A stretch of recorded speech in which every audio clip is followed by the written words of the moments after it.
This is Catholic Dad. Video number 30, 30. Wow. We've really come far in a short period of time. The video today I wanted to talk about is are Protestants cowards? I don't think so. I don't think they are in the least bit, but at least I got you to click on the video a little bit, and now you can listen to what I have to say.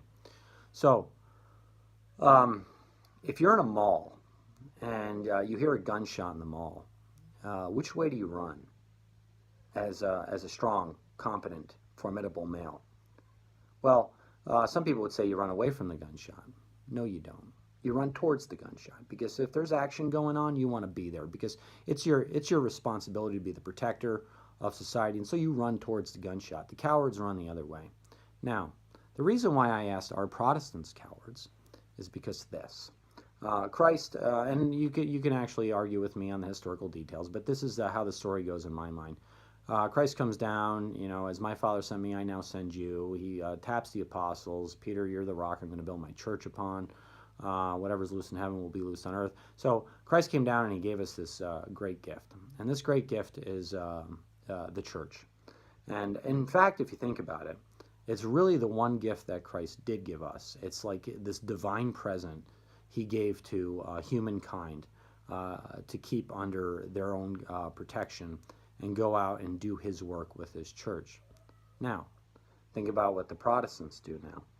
When there's a problem in the church, a gunshot, right? And when there's a gunshot or some kind of loud noise or something that's they see as evil, and I say theological gunshot in your church, are you supposed to run towards the gunshot, or are you supposed to run away from it?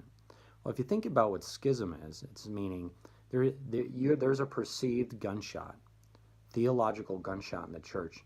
What do you do with that? Do you run towards it and start engaging it and making conversation with it and doing battle with it?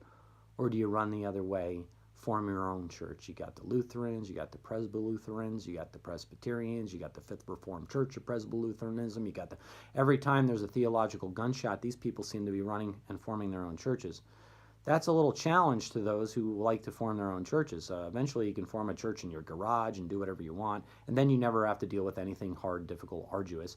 You're accountable to virtually no one. You could read your Bible and say, oh, I got it 100% correct, even though you don't, because you have you have the wisdom of yourself. You don't have the wisdom 2,000 years of Christianity. And so what does that mean anyway? You sit in your garage and you meditate, and that's not the point.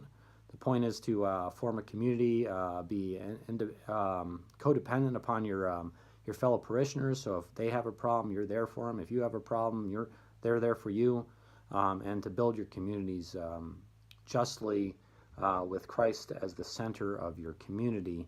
That's what the gift he gave us is. That is what needs to be preserved. And so if you think about this beautiful gift he gave us called the church, let's think about it as like a trophy or a diamond or something beautiful. What if it got dirty? What if it got tarnished? What if it got stained? What would you do with that gift? Would you throw it out and go form your own church? No, you would. It's a gift. You take it and you'd have it, rehabilitated and polished. And I think that's what. And when I say our Protestants cowards, they shouldn't be running from the church. They should be running towards the church. If they got a better idea, engage it. Have a conversation about it. And oh, by the way, when you're having the conversation about it, realize the highest virtue is obedience. So it's not your way or the highway. This is a working relationship with the church, and we as church members do need to be obedient to some major extent. Now, if there's a grave, horrible evil going on in your church, that's a theological gunshot. You go run towards that gunshot. You engage it as parishioners, as the laity, and hopefully you can reform some of these suckers that are up top. Now, what does Dante say? Dante gave a specific warning. Not a warning. He said, the road to hell, or the path to hell, is paved with the bones of bishops, meaning that the hierarchy within the church, they're hypocritical, which just makes sense. I mean, everybody's a hypocrite in every church, essentially. Not everybody, but there's hypocrites in every church. And so there you have it. Are Protestants cowards? No, I don't think they are. I actually think they're fighters. But if you think about the church in terms of a mall where there's a gunshot, if there's a gunshot, you want to run towards it. You don't want to be a coward. You want to be a hero. So Protestants, come back and run towards the theological gunfire, and let's have some conversations about this. And so So get to Mass, pray the daily rosary. Please like or subscribe. This is Catholic Dad signing off. Again, like or subscribe. I think that would be great. And God bless you all. Thank you.